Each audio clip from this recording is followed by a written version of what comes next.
Welcome back. I hope that your week is off to a great start.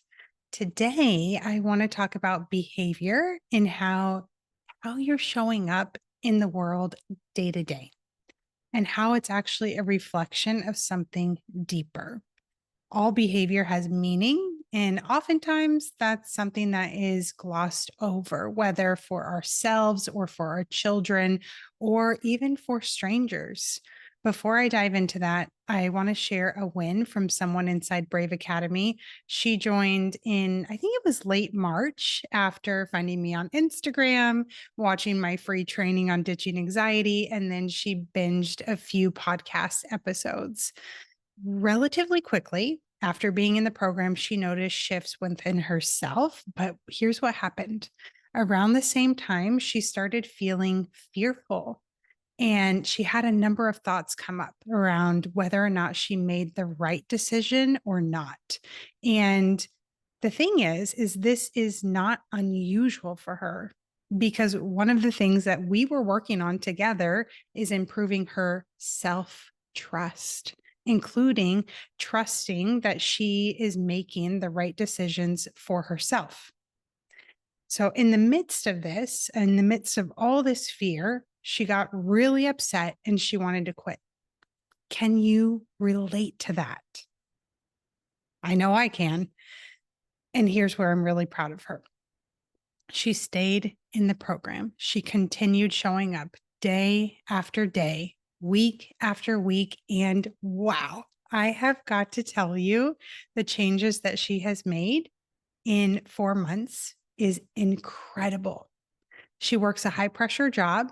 She's interacting with customers that are sometimes unkind, grumpy, and even rude toward her, dealing with those people. I'm pretty sure it's safe to say every time she works. What's beautiful is her transformation in these moments inside of work, but also outside of work.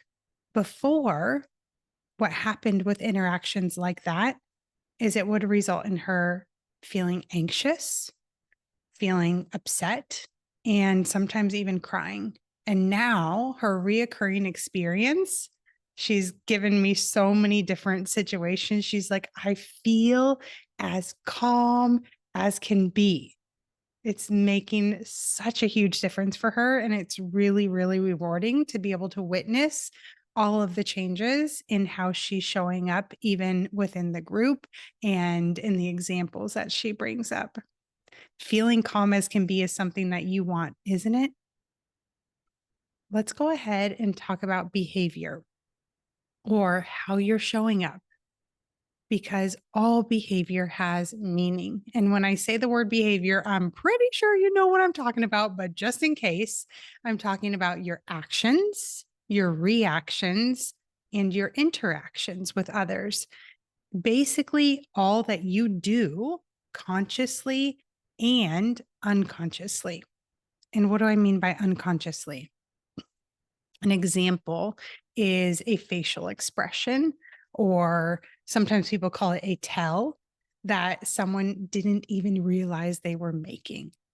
And the reason why I want to explore this today is because behavior is a form of communication and it can give us information about what's going on internally when it comes to your needs, your desires, and your emotions. And the more that you are in touch with that, the easier life will feel. If you've been listening to this podcast, you've probably heard me say life does not have to be so hard. And sometimes people are like, okay, life doesn't have to be so hard. She must not have been through much, which is not true at all. It's that, but I'm going to get to this actually. Okay, I'm going to pause that because I'm actually going to dive into how I used to feel about life and how that impacted how I was showing up every single day. And yeah, I just want you to know that there's something deeper that you can heal, and it's going to shift the way that you're showing up every day and the way that you feel as you're moving through life. One of the most important reasons that certain behaviors are happening is because of unmet needs. If you just think of a child throwing a tantrum, they may be expressing an unmet need for attention or for comfort. And if you have been listening to me for a while, you may recall that I shared an example at least once where my daughter started having massive, massive breakdowns, meltdowns. I would call it more than a meltdown. And she was just losing her mind, honestly, after school. Not every day, thank God, goodness. But her teacher operated with a high amount of control, which is understandable on the one hand, but it resulted in my daughter suppressing her emotions to a whole new level. And that's not how I've raised her. I've raised her to feel through her emotions so that they can be just a blip. And when she was suppressing her emotions at school, it built up for her so much under the surface that she had a hard time and started having these big, big emotional breakdowns that we have never seen her have before. If you think of a pool and you have, a ball. I'm thinking of those ones that you blow up that have different striped colors on the edge. Hopefully you have an image in your mind. Well, if you push that under the water, it's going to want to keep on coming to the surface, right? You have that visual. You can only keep it down for so long. And you might be like, well, I can keep it down for a long time, but you know what I mean. Just go with me on this example, okay? Anyways, it's going to want to pop up. And the same thing happens when there's an underlying emotional need that isn't being met. It's going to want to keep coming out and it will come out in your behavior.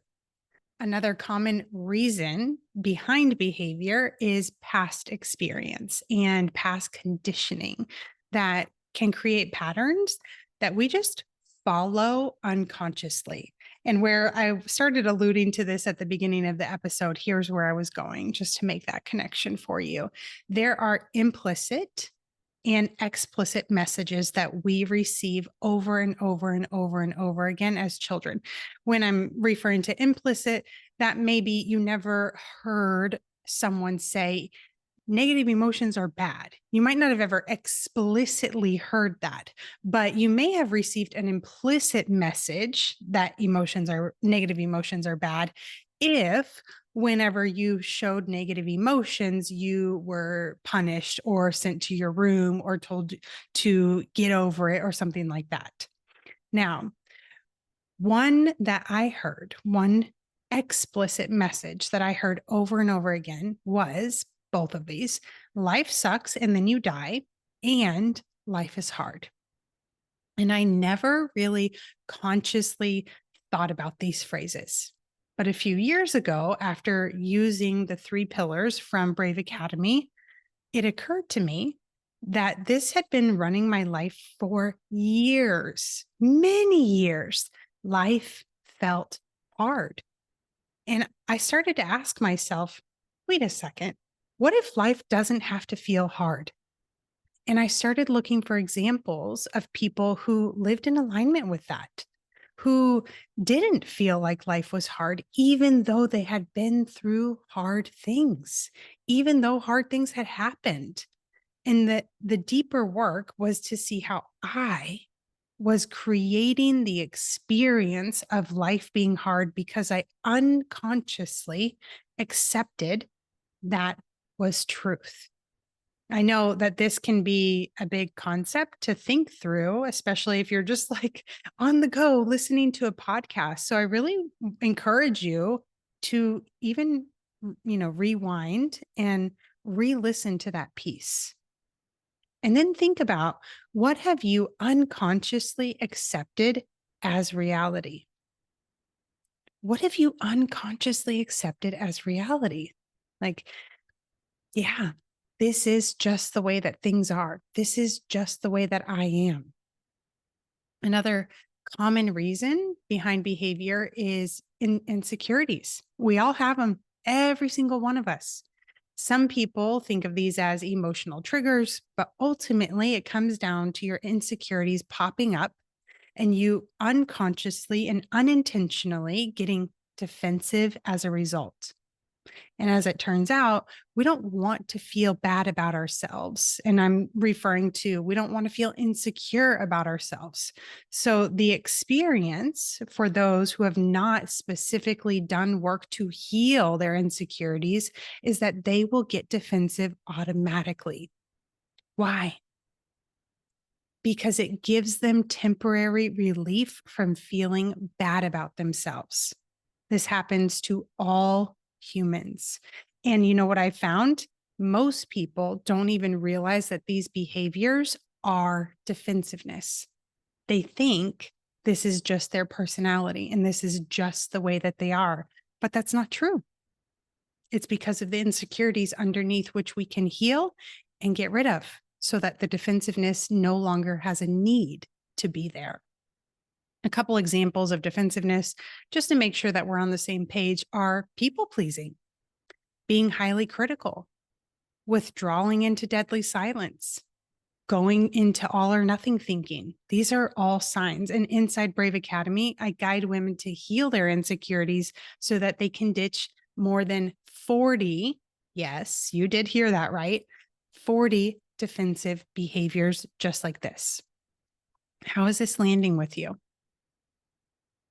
I hope that you're beginning to see how all behavior has meaning. I want to dive in just to 5 more examples so you can see specific behaviors that may be showing up for you, possible reasons why that's happening, and what it is telling us.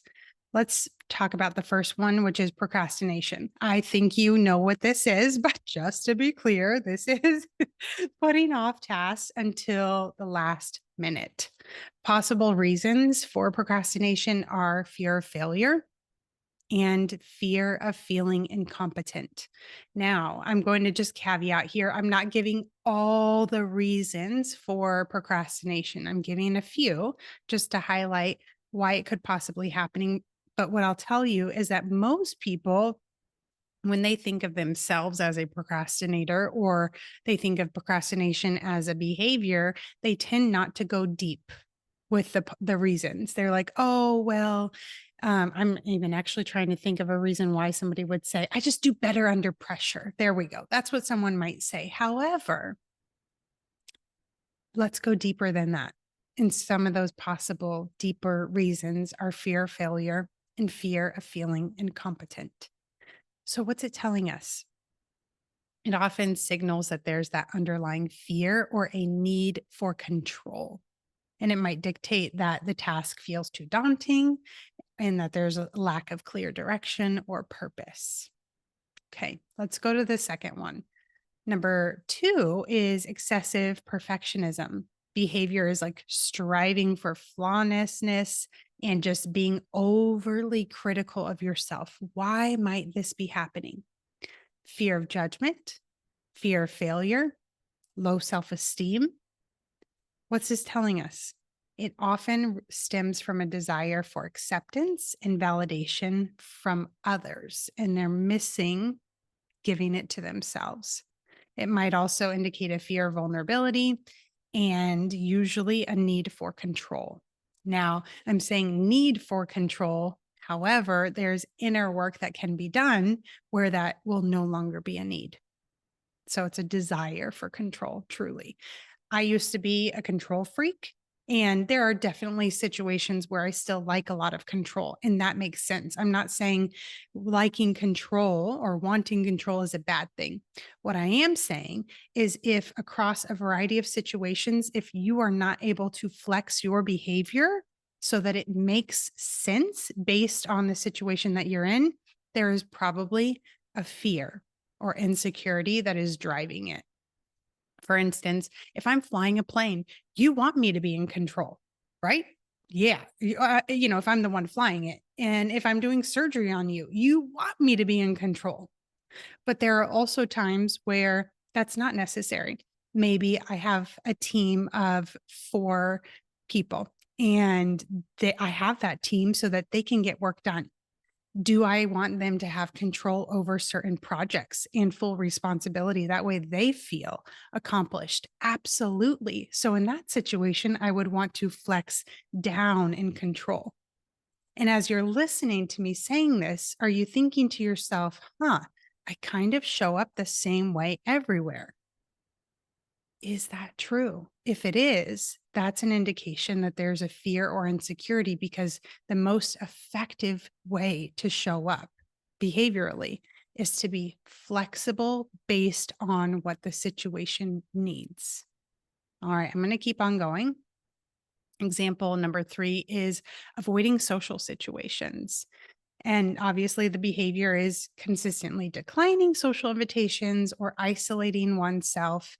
And possible reasons for that. The obvious one that probably pops in your mind is okay, social anxiety. However, there's something deeper than social anxiety. And two of those may be fear of rejection, fear of self esteem. And there's obviously, if somebody is dealing with panic attacks, they may also have a fear of having a panic attack in the social situation, which makes sense.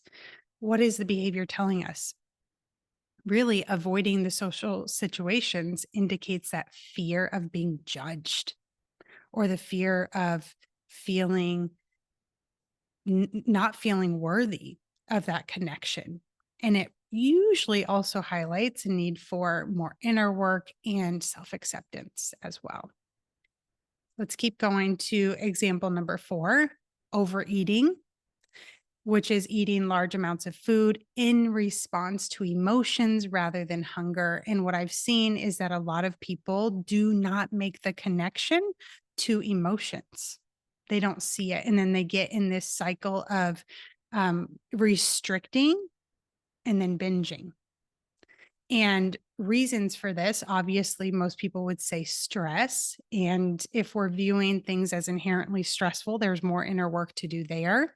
Loneliness may be a trigger, past trauma, of course, and unmet emotional needs.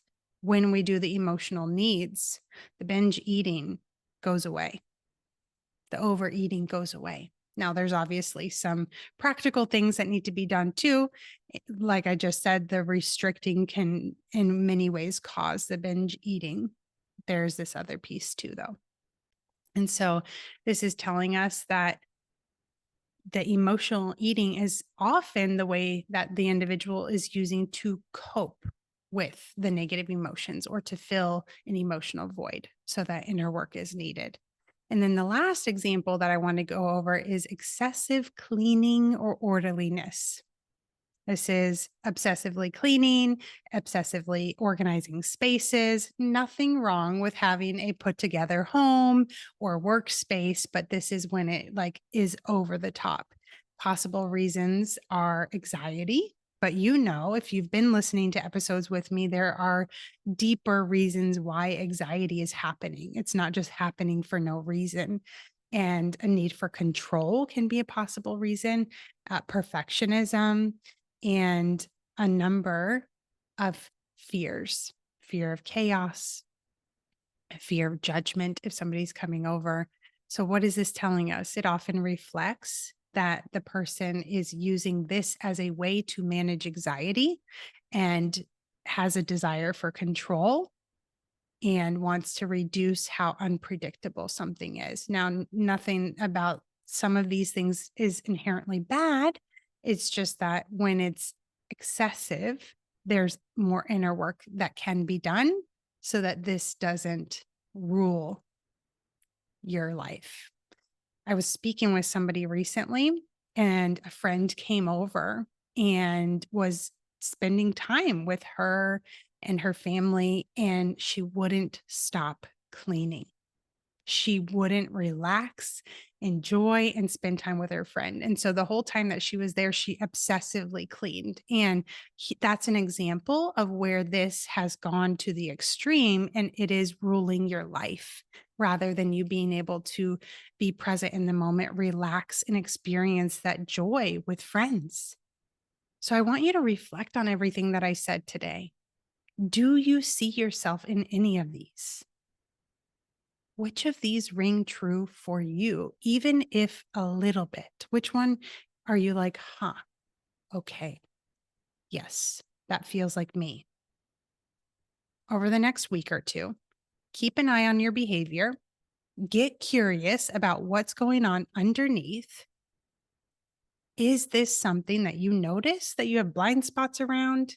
You can even pull in somebody that you love and you trust to help point it out. Say like, "Oh, okay, I'm kind of wondering if I do things like this. Can you help me point it out?" If you know, this feels familiar. I feel like I might have blind spots here. I want to do something deeper here. And you want more support to heal and to show up as your best self, then you can DM me the word behavior and we can just chat to determine and figure out what are the next best steps for you. DM me the word behavior and we can chat. All right. I hope you have a wonderful week and I'll see you next week.